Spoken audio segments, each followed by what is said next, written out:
और उसके बाद में 35 हुए, उसके बाद में 70 हुए और आज हम 200 से ऊपर क्रॉस कर रहे हैं। इससे ऐसा लगता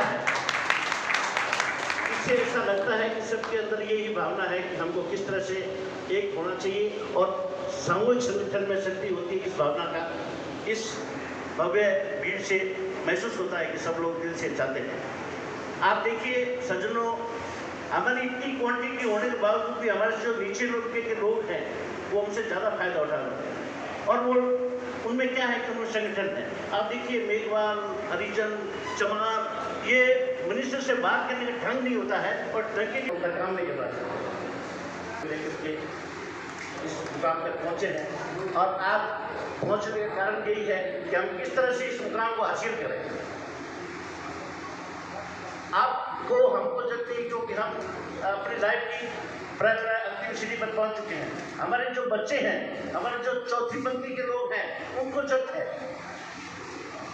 आपके बच्चे, हमारे बच्चे होनहार होते हैं तो उस स्टेशन पर उस मुकाम तक नहीं पहुँच पाते हैं जहाँ पर दिल्ली स्कूल के बच्चे पहुँच जाते हैं। हमारे बच्चे होशियार होते भी उस 40% बच्चे के नीचे नौकरी करते हैं।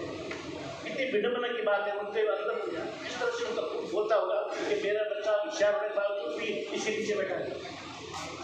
तो ये सरकारी लाभ है। तभी दिया जा सकता है जब हम सब एक होंगे। उसी तहत हमने यह एक बीड़ा उठाया है और आप सभी से मेरा हाथ जोड़ के प्रार्थना है कि एक मैसेज के साथ अगर, क्योंकि इकट्ठा करना बहुत बड़ी मुसीबत की बात है, एक एक घर जाना, एक एक को फोन करना।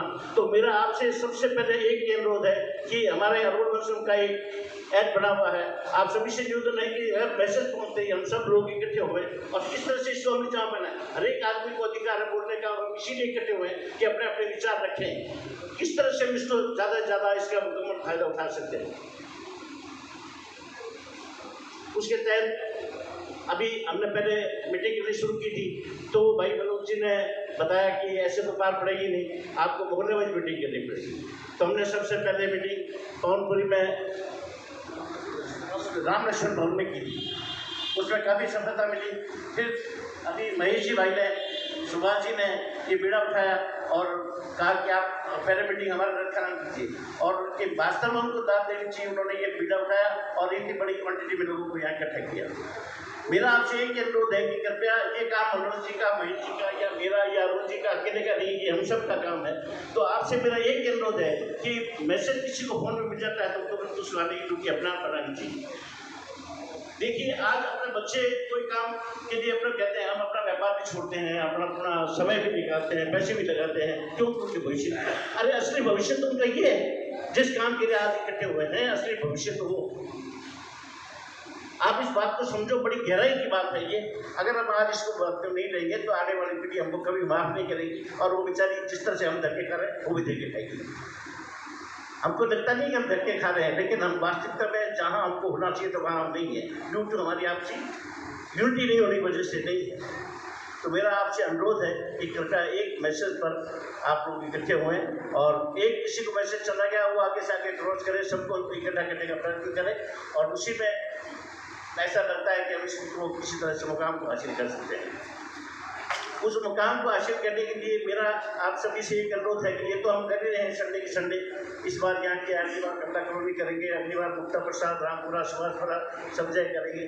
मेरा आपसे अनुरोध है कि 3, 4, 5 कमेटियाँ ऐसी बनाई जाए जो आसपास के जिलों में विजयनगर, अनूपगढ़, गंगानगर, हनुमानगढ़ यहाँ पे जाए। जो भी इंटरेस्टेड हो, जो भी व्यक्ति अपना समय दे सकते हो करके हमें बताएं। अब उनको नाम लिख के तो उनको गाड़ी की व्यवस्था करके देंगे, वहाँ जाएं, वहाँ के आदमी इकट्ठा करें। भाई अरुण जी की इच्छा है कि हम महीने 1.5 महीने के अंदर कम से कम 15-20 हज़ार आदमी इकट्ठा करके एक संगोष्ठी करें, उनको रहने की व्यवस्था देवें, उनको खाने की व्यवस्था करें, उनको पीने की व्यवस्था करें, उनको जो भी व्यवस्था चाहिए उसकी व्यवस्था करें और हम एक संगठन सरकार को दिखाएं कि हमारे पास संगठन है। अभी एक मौका है, चुनाव सर पे हैं, आने वाले 4-5 महीने बाद में विधानसभा के चुनाव है, लोकसभा के चुनाव है। अभी ये सही समय है दोस्तों। मेरा आप कहना मानिए, मेरे हाथ जोड़ करके आपसे विनती है कि इनका सहयोग करें और जितने ज़्यादा से ज़्यादा कमेटियाँ बन के जितने ज़्यादा डिस्ट्रिक्ट कवर हो सकते हैं उनसे हमारे जो भी गुजरात, पंजाबी, खत्री, मोदी, अरोड़ा, सिंधी जो भी जहाँ बसे उन सबको इकट्ठे करके लाएँ 15-20 हज़ार आदमियों की हम संगोष्ठी, उसकी एक डेट तय करें तो ज़्यादा बेटर होगा।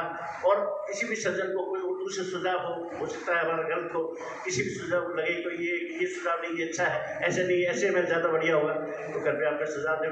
तो मैं ज़्यादा समय नहीं लेते हुए आपसे यही विनती करूँगा कि इस सहयोग में आने वाली पीढ़ी के मतलब कल्याण करने के लिए आप सभी से निवेदन करूँगा कि ज़्यादा से ज़्यादा सहयोग देवें और इस समय अपनी यूनिटी का परिचय देवें। धन्यवाद।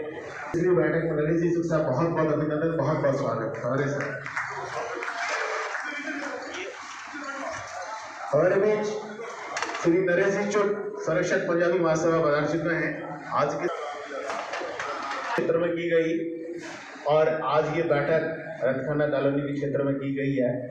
यह एक आगाज है कि अपन साप्ताहिक बैठक जहाँ जहाँ अपना परिवार खत्री रह रहा है वहाँ जाकर करें ताकि लोगों से रूबरू होने का ये जो उद्देश्य है कि हमें हमारे समस्त खत्री वर्ग, अरोड़ा खत्री, मोदी, सिंधी, पंजाबी वर्ग को एक छत के नीचे एक साथ एकत्रित होके हमारे आने वाली पीढ़ियों को कुछ संबल मिल सके। आज की डेट में हमारे बच्चे जो हैं बहुत तकलीफ पा रहे हैं। उसकी वजह यह है कि हमारी ताकत तो है लेकिन बिखरी हुई है। उस बिखरी हुई ताकत को एक छत के नीचे लाने के लिए आगाज किया गया है। मेरा आग्रह रहेगा जय किशन जी गोबर साहब से, गोबर साहब आशीर्वचन स्वरूप हमें सबको संबोधित करें। श्री जय किशन जी गोबर साहब। और सभी नेताओं को, विशेषकर दोनों मुख्य पार्टियों को ये बताएं कि हम भी अस्तित्व, हमारा भी अस्तित्व है। हम इधर उधर के गिरे फिरे लोग नहीं हैं, हमारा भी अस्तित्व है, हमारा भी वोट है।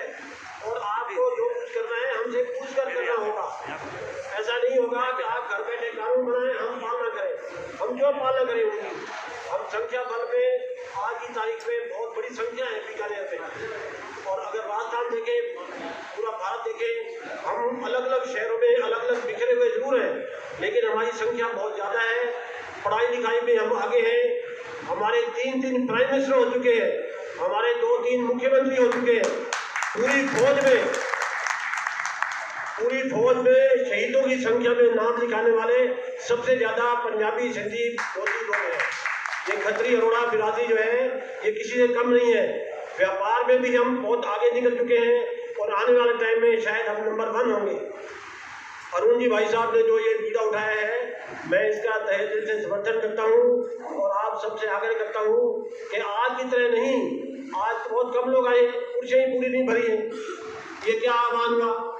अगर आप लोगों ने कुछ करना है तो आपको टाइम निकालना पड़ेगा, त्याग करना पड़ेगा, तभी कुछ मिलेगा। कोई आपसे पूछने वाला नहीं है। जब तक आप खुद अपनी ताकत नहीं दिखाएंगे, कोई आपसे नहीं पूछेगा कि आप कौन है। इसलिए यहाँ से जाते वक्त ये मन में धारणा लेकर जाएं कि अगली मीटिंग में हम हजारों की संख्या में आएंगे। धन्यवाद आप सबका। बेशुमार हैं लेकिन अलग अलग कोनों में बैठे हैं। एक साथ न होने की वजह से हम कहीं हमारा अस्तित्व खत्म की ओर भी हो जाए। हमारा अरोड़ा वर्ग, खत्री वर्ग, चाहे फौज उठाकर देखे, इतिहास गवाह है, चाहे फौज उठाकर देखे तो भी हमारे अरोड़ा वर्ग रहे हैं। चाहे मैं आप सब लोगों से यही अनुरोध करना चाहता हूँ कि ज़्यादा से ज़्यादा संख्या में इकट्ठे हो और अपना एक सम्मान घोषित हो सके, ताकि अपन अभी जनसंख्या में बहुत ज़्यादा है लेकिन अपने सब पिछड़े होने की वजह से कुछ भी कर नहीं पा रहे हैं। तो अगर अपन सारे एक हो जाते हैं तो अपने बहुत कुछ कर सकते हैं। धन्यवाद। उद्देश्य लेकर इकट्ठे हुए हैं, उस उद्देश्य पूर्ति के लिए समय निकालने की हमारी कर्तव्य है। लेकिन मैं देख रहा हूँ कि कई लोगों हमने इनवाइट किया, वो नहीं आ पाए। हो सकता है निजी कारण रहे हों, लेकिन समाज के लिए जब मांग रहे हैं तो 1 घंटा 2 घंटा का रिपोर्ट निकालना ही चाहिए। मेरी उन सबसे आग्रह है जो यहाँ नहीं है, उनके साथी भी यहाँ हैं, उनको कहेंगे कि साहब आपकी कमी खल रही, आपकी कमी खल रही, आप कमी खल रही।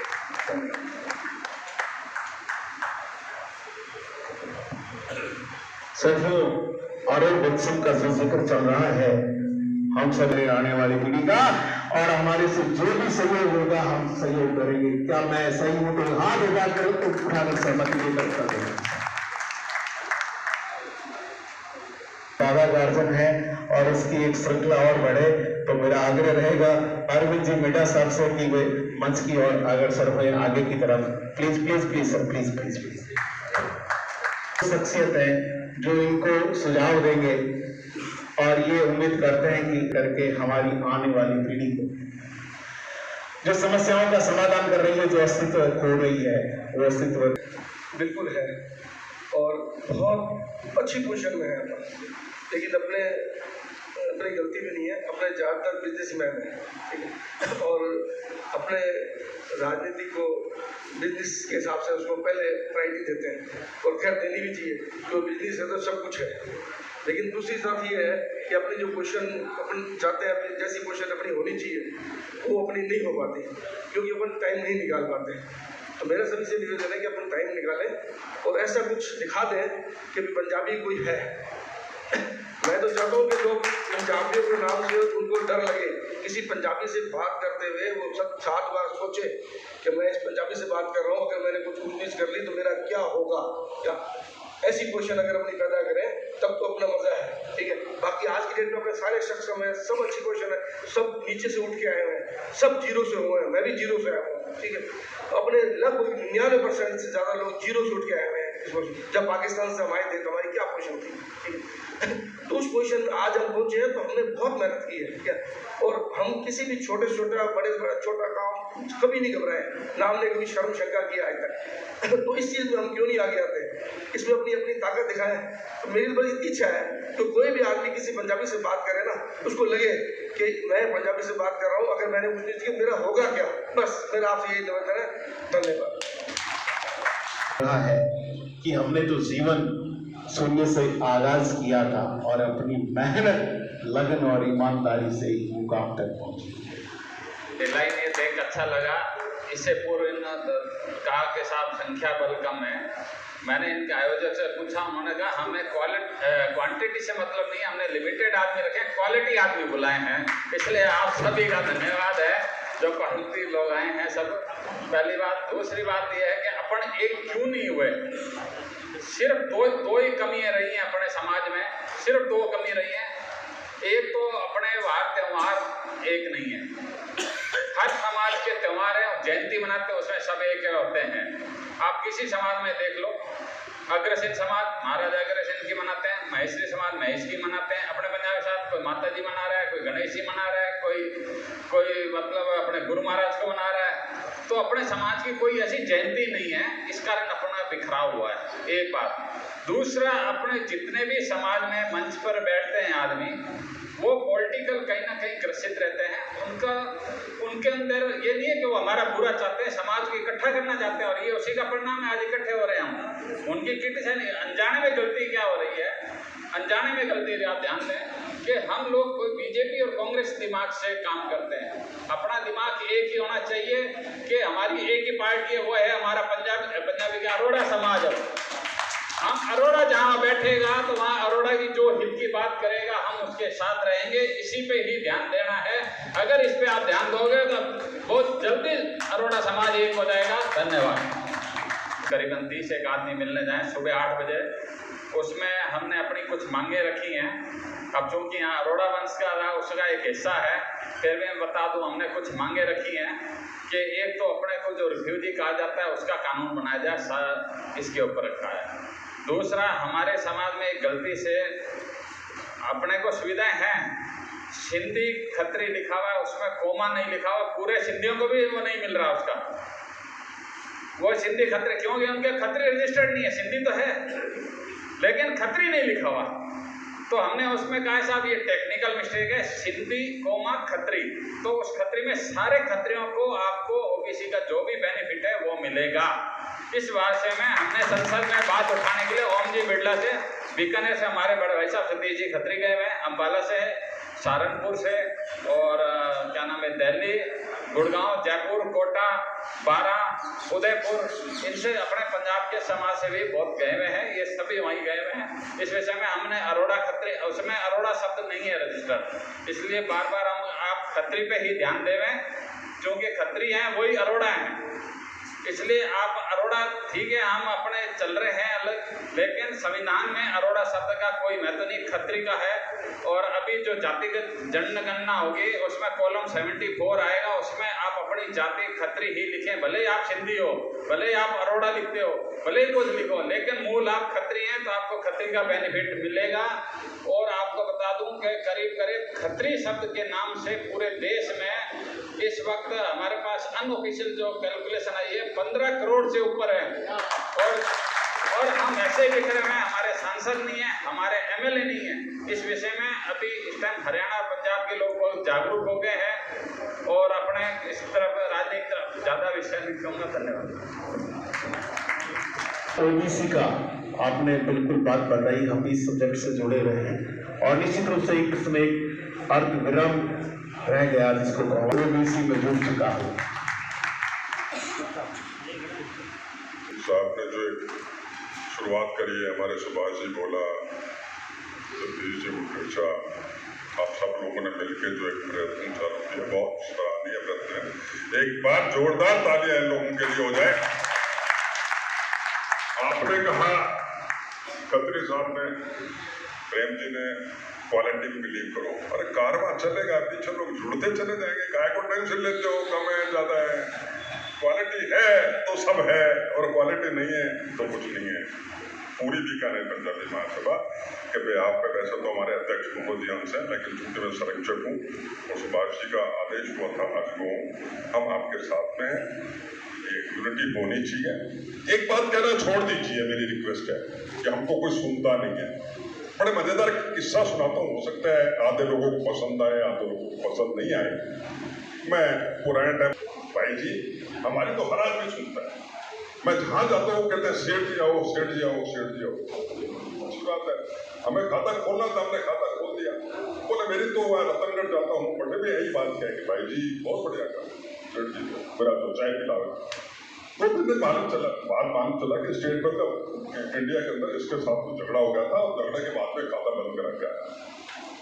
उसके 1-2 दिन बाद मेरे को मिल गए सज्जन वही बैंक में, मैंने बड़े प्रेम से उनसे पूछा, मैंने कहा कोई स्टेट बैंक में झगड़ा हुआ था? तो हंसने लग गया, बहुत इंटेलिजेंट आदमी था। उससे मेरे को एक बात सिखाई, बोले चुपचाप दाम मेरे लागे बावड़ा में बाजू, मैं मेरी मुँह से क्यों कहूँगी को मेरी नहीं सुनता। हम खुद ही कहने चल रहे हैं हमारे कोई नहीं सुनता। मैं कहता हूँ आप तो हमारी सब सुनते हैं और हम आगे सुनाएंगे लोगों को। क्यों नहीं सुन रहे यार? खुद ही रोने लग रहे हो, खुद ही दाम खर्च कर रहे हो, खुद ही बावड़े बाज रहे, क्या लेने कर रहे हैं यार? हम सब सुनते हैं। आवाज को बुलंद कीजिए, अपने आप लोग कारवां हो जाएगा। बहुत बहुत धन्यवाद, आपकी एकता का जो प्रयास है उसके लिए मैं आपको कहना चाहिए। और मुश्किल काम है, कई कांटे आएंगे, कई झाड़ियाँ आएंगी, उनको पार करना पड़ेगा। हैं प्रेम जी खत्री हैं, गोमर साहब हैं, सतीश जी हैं, आप सभी साथ में हैं, तो क्यों नहीं जुड़ेगा यार? आप बताओ। तीनों समाजों को बहुत बहुत बधाई कि आप लोग जुड़े, बहुत बहुत धन्यवाद। प्रणाम। आज 75 साल के बाद इनकी जागृति आना बहुत बड़ी बात है। इस चीज को हम सबको समझना चाहिए।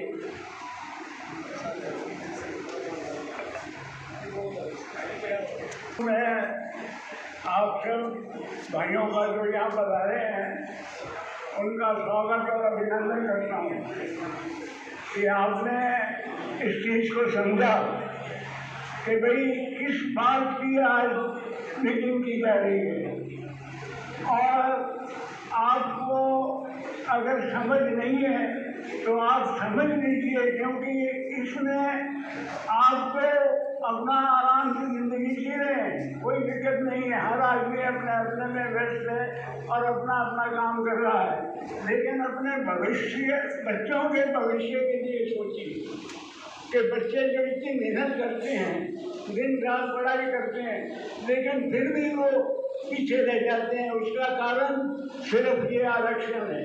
तो हमें इसके पीछे पड़ना है, लगना है, सामूहिक होना है और एक होकर इसका मुकाबला करना है।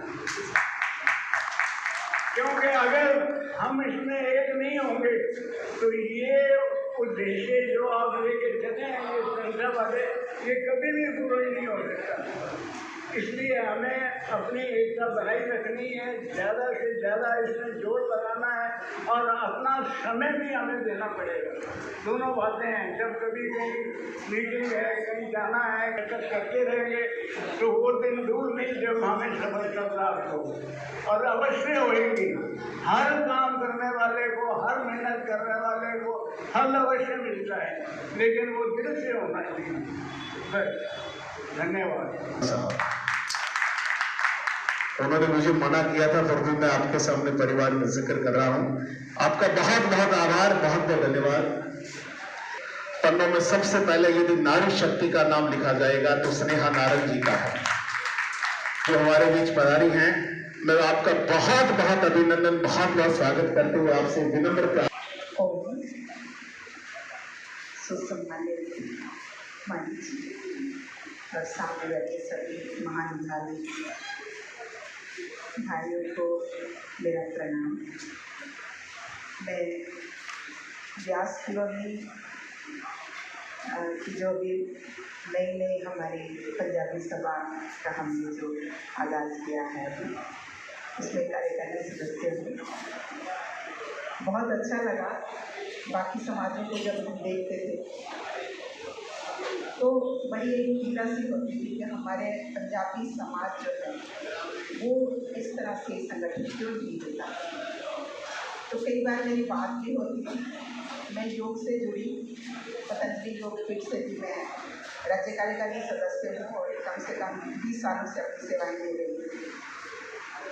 पूरे राजस्थान में जाती हूँ, दूसरे जिलों में, गाँव में भी गई।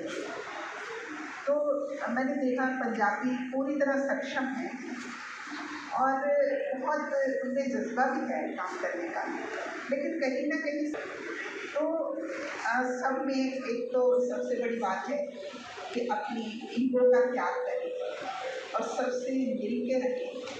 एक दूसरे को, बड़ा है तो उसको बड़ा समझे, छोटा है तो छोटा, बड़ा है तो उसको कोई बात अगर कोई कह देता है तो कोई बात नहीं, उसको बड़ा समझ के आप एक बार भूल जाएं, और छोटा कोई बात कह देता है तो उसको छोटा समझ के माफ़ करें। तो इस भावना के साथ अगर चलेंगे हम तो बहुत जल्दी से हम लोग संगठित होकर अपने आप को आगे ले आएंगे। वैसे ये संगठन की पीड़ा शायद मेरे से ज़्यादा कोई समझ नहीं सकता। मेरा बच्चा बहुत इंटेलिजेंट है, छोटा वाला बेटा मेरा, उसने इंजीनियरिंग किया, उसके बाद वो IAS की तैयारी कर रहा था। दिल्ली में उसने तैयारी करी और काफ़ी पैसा भी लगाया और काफ़ी मेहनत भी करी, लेकिन 2 बार 3 बार उसने एग्ज़ाम दिए, वो पिछड़ जाता था केवल आरक्षण की वजह से। तो इतना ज़्यादा मैंने उसके साथ सहन किया है, वो बच्चा डिप्रेशन में जाने लग गया कि मम्मा हम लोग इतना मेहनत करते हैं और ये जो दूसरी जातियों वाले आरक्षण के हिसाब से आगे निकल जाते हैं। तो उस बच्चे को हमने बहुत अच्छे से संभाला, उसको, उसके डिप्रेशन को दूर किया और फिर आज वो सिविल इंजीनियर है और बहुत अच्छी पोस्ट पे काम कर रहा है। तो ये चीज़ नहीं होनी चाहिए। इस चीज़ को किस तरह से हम ख़त्म कर सकते हैं? बात की पीड़ा है कि हमारे बच्चे पढ़ते भी हैं, अच्छे अंक भी लाते हैं, लेकिन उनसे बिछड़ जाते हैं जिनको वो बेनिफिट मिला। ये वास्तविकता है, ये सच्चाई है हमारे आने वाली पीढ़ी के लिए। अभी मंच भी इसके लिए चर्चा कर रहा था और अभी आप और हम इसी के लिए चर्चा कर रहे हैं। हमें आशा ही नहीं अपितु संपूर्ण। आपको नमस्कार, बहुत बहुत आपका अभिवादन है। मेरे पूर्व वक्ताओं ने बहुत कुछ कहा तो मैं इस पर रिपीट नहीं करूँगा। अभी बहन जी ने भी जो कहा वो वास्तव में हकीकत है कि 90 और 85% वाले को जो है नौकरी नहीं मिलती और 45% वालों को नौकरी मिल जाती है। तो हमें आरक्षण की आवश्यकता है और आरक्षण के लिए हमारे प्रेम कुमार जी ने बताया कि जो है बिरला साहब से बात हुई। तो अब मैं एक छोटी सी बात बताऊंगा कि जैसा मैंने सुना है इस संगठन का अभी नाम तय नहीं हुआ, लेकिन सुरबराहट है कि अरोड़ वंश जो है ट्रस्ट रखा जाएगा। तो मेरा इसमें निवेदन है कि ट्रस्ट न रखें इसका, बल्कि नाम रखें अरौड़ वंश या खत्री महापंचायत, क्योंकि हमें खत्री के नाम से ही आगे आरक्षण मिलना है। तो खत्री महापंचायत नाम रख करके इसको आगे बढ़ाएं। और इसके साथ साथ इसमें मैं ये भी निवेदन करूँगा, कोई भी संस्था बिना फाइनेंस के नहीं चलती। जब आपकी महापंचायत होगी तो उसमें काफ़ी सदस्य होंगे और जो भी उसका मेंबरशिप रखेंगे उससे काफ़ी फाइनेंस इकट्ठा होगा। अगर आप ट्रस्ट रखेंगे तो ट्रस्ट के लिए कुछ लिमिटेड आदमी होते हैं, उसमें से अगर एक आदमी से 5,000 भी लिया जाएगा, 10,000 भी लिया जाएगा, तो 15 आदमियों से कुछ भी नहीं हो सकता। और मेंबरशिप में अगर आपका जो है हजारों में लाखों में मेंबर बनेंगे और लाखों में जो है आपका फाइनेंस इकट्ठा हो जाएगा। अभी इन्होंने बताया कि होना चाहिए राजस्थान खंत्री महापंचायत। जो भी इससे एग्री हैं सब हाथ खड़े करें। अब मैं एक छोटा सा नारा दूंगा जिसमें ये कहूँगा, मैं कहूँगा हम सब, आप बोलोगे एक है, हम सब, हम सब। धन्यवाद। संगठन ही शक्ति है, इस विचारधारा से आज इकट्ठे हुए। पर मुझे दूर दूर से ऐसा लगता है कि संगठन हमारा बोलते हुए भी संगठन नहीं। मैं अपने फील्ड में अलग अलग मेरा कार्य क्षेत्र होने की वजह से मेरा काम अलग अलग जाति के समाज और जाति के लोगों से मिलना और उनसे उनको अपने साथ जोड़ना था। और जोड़कर मैंने देखा कि जो दूसरी जातियाँ हैं, जैसे जाटों में जाता हूँ, राजपूतों में जाता हूँ, शेड्यूल कास्ट में जाता हूँ, वहाँ जो संगठन देखा, वो संगठन देख के मैंने देखा कि ये तो कुछ है ही नहीं, ये तो सामान्य लोग हैं। हमारी खत्री जात जो है गवर्नेंस और मैनेजमेंट को जानती है, उसी के आधार पर वो अपना एक वर्चस्व रखती है। ये हमारा इतिहास है जिसको हम सारे के सारे खत्री भूल चुके हैं। और उस भूलने की वजह से हमारे संगठन और हमारे समाज को बहुत ज़्यादा नुकसान उठाना पड़ा। मेरा ये मानना है कि देश के अंदर आज़ादी काल से आज तक जो राजनीति चलती आ रही है सत्ता के लिए और ताकत के लिए, वो राजनीति जो मैं देखता हूँ, तो पहले एक ऐसा प्रोजेक्शन था कि ये इन जातियों का संगठन करके, इनको संगठित करके और एक वोट समूह बना के इनको दाद दिया जाए। उस वक्त हमारी जाति के लोग सरकार में सत्ता चलाते थे। मुझे याद है फिर से आर के दमन था, उससे पहले भी याद है। वो लोग प्रयास भी करते थे कि हमारे खत्री किसी तरह से संगठित हो, पर वो एक ऐसे पद पे थे कि वो संगठित नहीं कर पाए। मेरा ये कहना है कि परिभाषा बदल रही है, उस परिभाषा में अब जो राजनीतिक समीकरण आते हैं, तो मैं गहराई में नहीं जाता, अब जो मैं देख रहा हूँ वो सब बिंदुओं से हटकर सारी राजनीति जातीय जनगणना और जातीय संगठन और जातियों को संगठित करके उनको मलाई खिला के और उनको ठगना है, हिप्नोटाइज करना है। उस राजनीति से बचने के लिए या उस राजनीति में अपना आप को कुछ दिखाने के लिए हमारे संगठन को मजबूत करना चाहिए। मेरा कोई ये इशू नहीं है कि कोई अरोड़ा है, कोई खत्री है, कोई सिंधी है, कोई कपूर है, कोई मल्होत्रा है। मेरा ये कहना है कि खत्री जो किसी भी जात से है, किसी भी गोत्र से है, वो खत्री है, वो खत्री ही रहेगा। तो ये इशू तो लाइन नहीं कि अरोड़ा अलग है, खत्री अलग है या कपूर अलग है।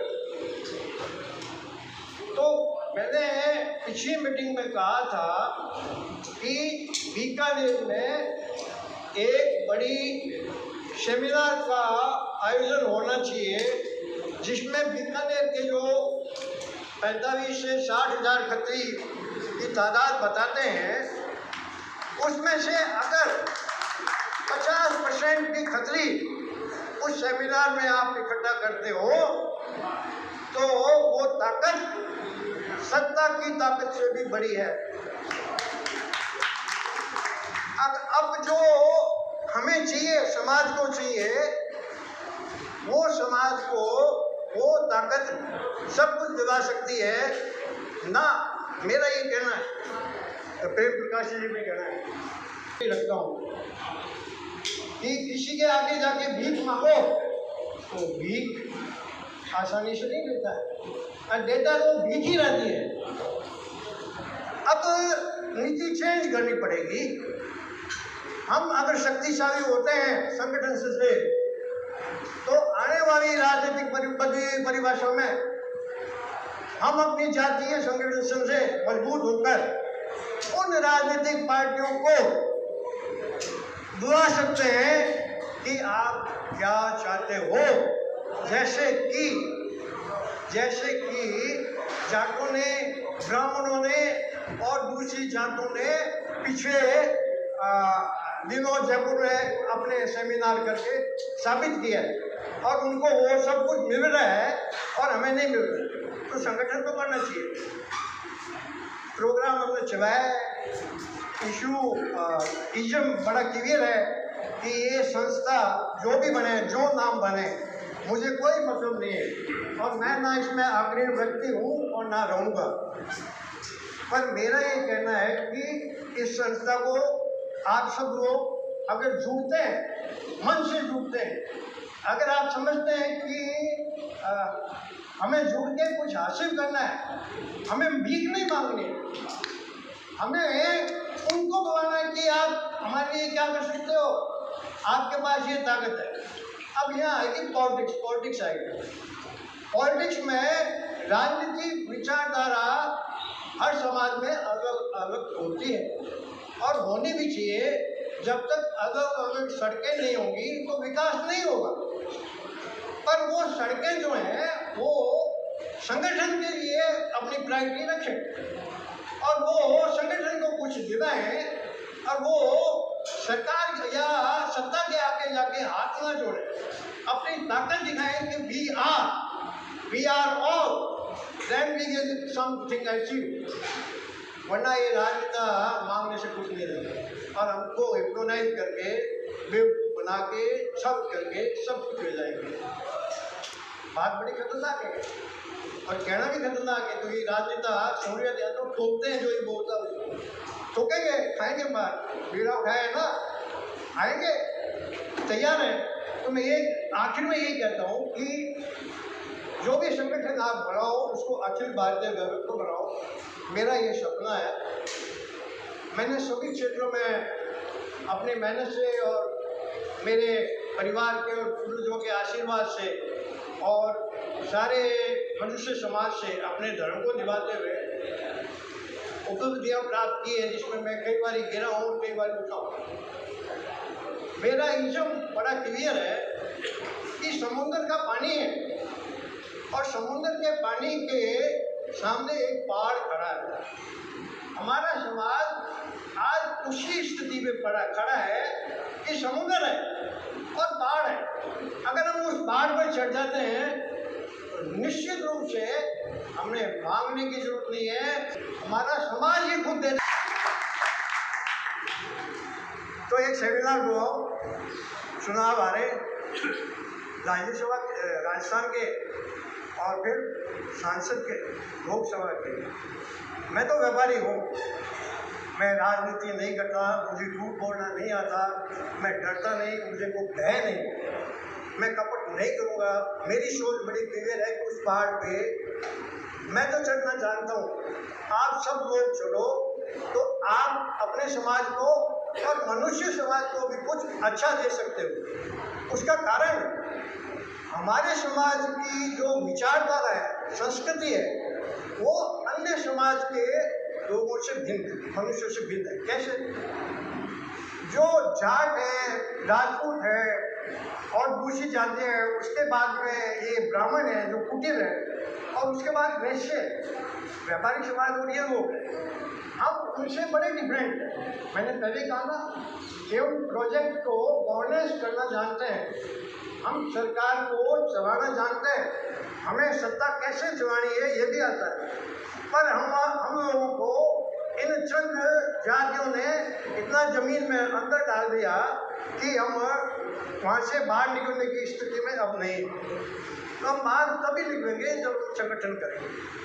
अब इस संगठन को आगे बढ़ाना है, तो इसी तरह से हर मोहल्ले में जो यहाँ आए हैं, यहाँ जो प्रतिनिधि बैठे हैं, अपने अपने मोहल्ले में खटियों से बात करें, उनको जोड़े, ये एक छोटा सा इंजेक्शन दे कि क्या वो इसकी आवश्यकता समझता है कि खत्री समाज को आने वाले भविष्य के लिए एक होना चाहिए।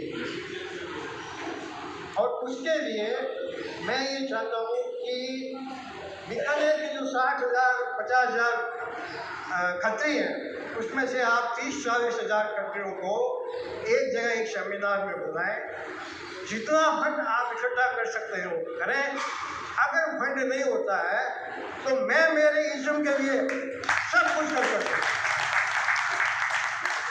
पर मेरे पास समाज नहीं है, मेरे पास वो व्यक्ति नहीं है, मेरे पास सिर्फ विचारधारा है, मेरे पास सिर्फ आज जो मेरी कैपेसिटी है वो ताकत है। मैं शारीरिक रूप से सक्षम हूँ, बोलने में मुझे बहुत दिक्कत है, सांस लेने में भी दिक्कत है, फिर भी मेरा इज्म है क्योंकि मैं पहाड़ पे चढ़ने की आदत रखता हूँ।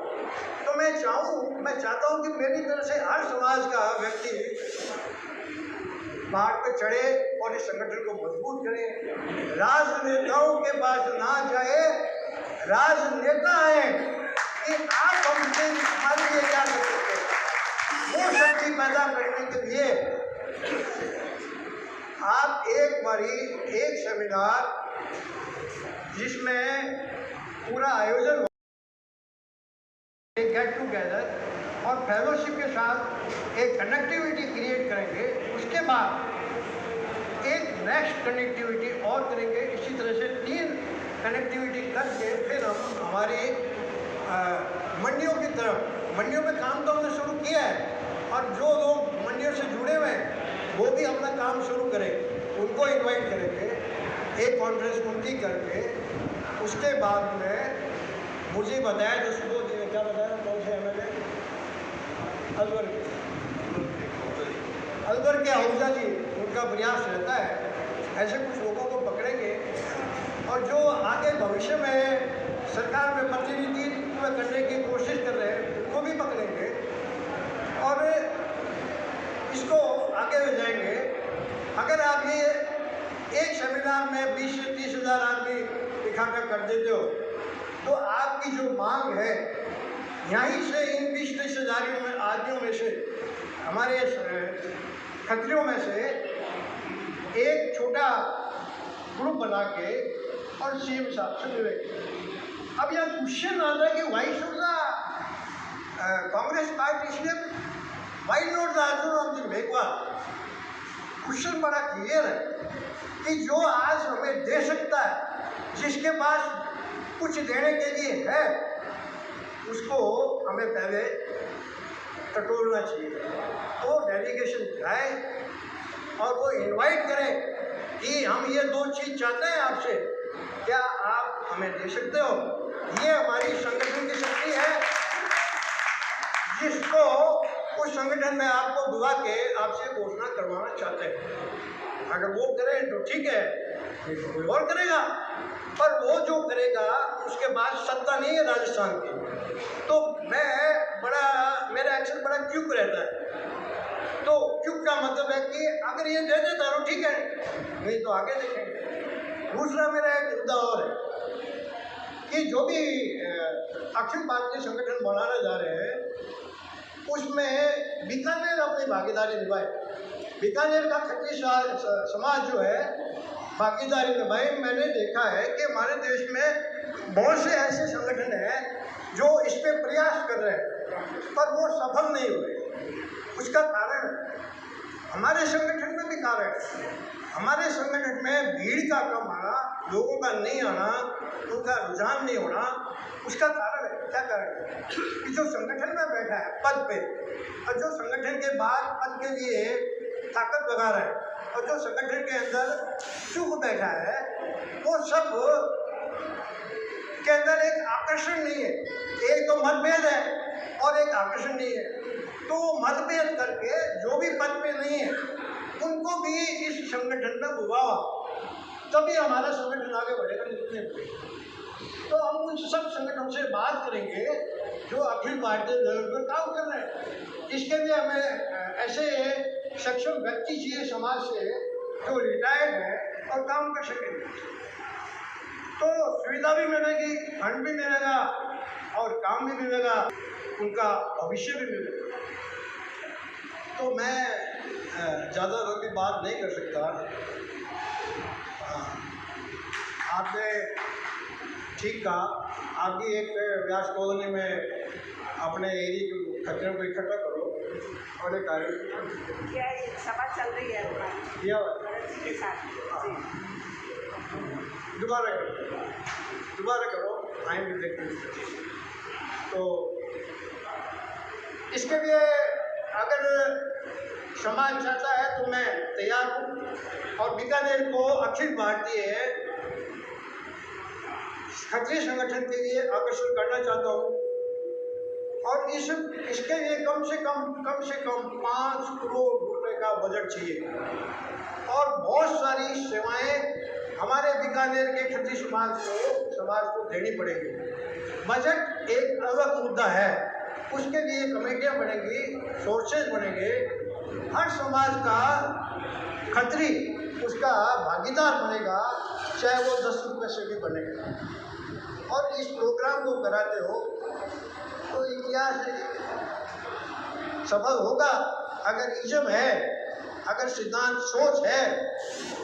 Gate achieve, always achieve, achieve and achieve, कोई रोक ही नहीं सकता। अदरवाइज अभी आप जहाँ बैठे हैं अभी, चाहे आप संगठित थोड़े हैं चाहे नहीं है, आप इंडिविजुअलिटी में, आप सेल्फिश में, खतरे सेल्फिश होता है, सेल्फिश में है तो आप अपने आप में खत्म होते जा रहे हैं। आपको अभी इसका एहसास नहीं हो रहा है।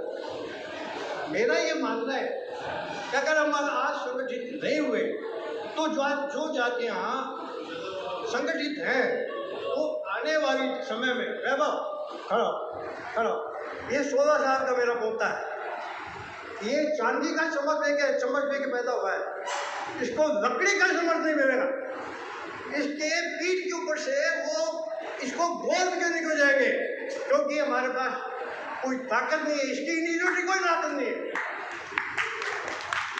मुझे कोई जरूरत नहीं है समाज की, मैं 3 पीढ़ी तक नहीं सोचता, पर मैं ये सोचता हूँ कि जो ये पीढ़ी आ रही है, इस पीढ़ी की पीठ पर दूसरी जातें जो राजनीतिक चल रही है वो इनको जिंदा सीखते हुए इनके ऊपर से बाहर निकले, मेरा ये मानना है। तो ये सब काम जो मैं कर रहा हूँ वैभव के लिए नहीं कर रहा हूँ, हमारी जो आने वाली युवा पीढ़ी है, जो भी वो कह रहे थे उनका बच्चा IAS में, वो क्यों पीछे रहे? हम तो पीछे रहने वाले नहीं है। अगर आज रिजर्वेशन नहीं होता तो निश्चित रूप से हमारे समाज के लोग एडमिनिस्ट्रेशन और गवर्नमेंट में और सरकार चलाने में अभी रहते, अब वो हैं, रह सकते हैं।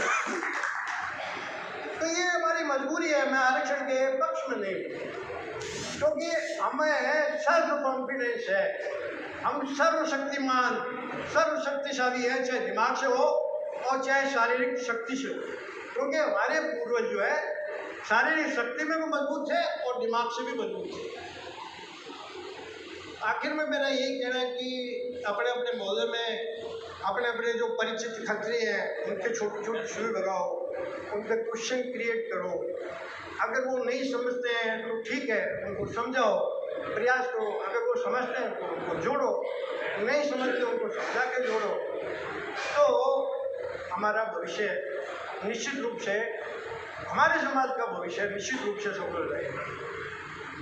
और इस आयोजन को मैं जो चाहता हूँ, आप जुलाई के 2 वीक तक अगर करवा देते हो तो अगर आपके पास कुछ भी नहीं है, मुझे तो समाज के हर व्यक्ति को चाहिए, और वो व्यक्ति चाहिए समाज का जिसको जो 4थी श्रेणी में बैठा है, जिसको आप और हम देख रहे नहीं हैं क्योंकि हम सेल्फिश हैं, उसकी तरफ हम अगर देखें तो वो बहुत बड़ी ताकत बना सकते हैं। तो मैं इसके आगे तो बोल नहीं सकता क्योंकि अब मेरे को इसका बीमारी का थोड़ा पसंद मेरे भाव आप समझ गए होंगे। नहीं समझे तो मेरा कोई किसी पे प्रेशर नहीं है, ना किसी भी रूप में, ना राजनीतिक, ना सेल्फिश, ना और कोई।